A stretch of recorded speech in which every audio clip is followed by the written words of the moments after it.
I'm Michael Teller of TK Asian Antiquities. This shelf here we have a pair of gold bracelets with lion head terminals on them. Actually a very famous design thought to be a Greek creation. Through recent research we actually know that the Achaemenid Empire heavily influenced this, and that most of these actually, what they call a rope design, whether it's twisted or not, were made for the Scythians by the Greeks.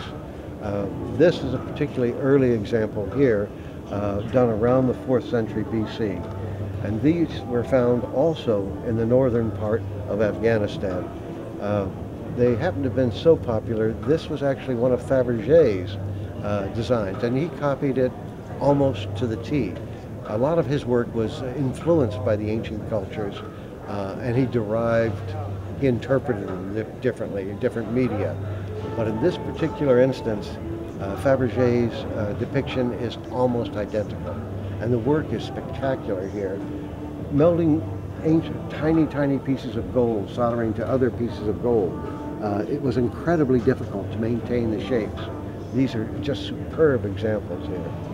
This was probably made for some secular or religious ruler in the Bactrian area, and then probably was captured when a city was destroyed and brought down into the steppe area, and then ultimately found its way into China. Whether it was tribute or put into the ground as an example of this warrior's accomplishments, we don't know. But these are one of the few things that survived after the steppe tribes would ransack or destroy a culture or a city.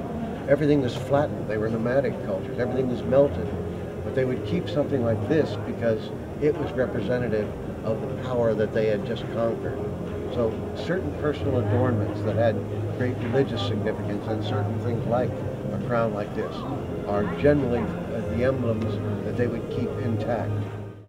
All of the gold collection presented at this show is probably the only collection worldwide, not just for commercial ventures or collectors, but even major museums, that has been thoroughly documented scientifically.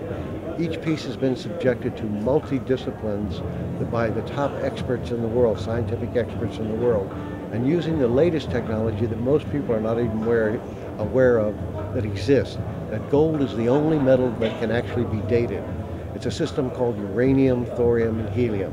And all of our pieces have been not only subjected to analysis, but for construction, for impurity patterns, for tool markings, for X-ray fluorescence and electron microprobe.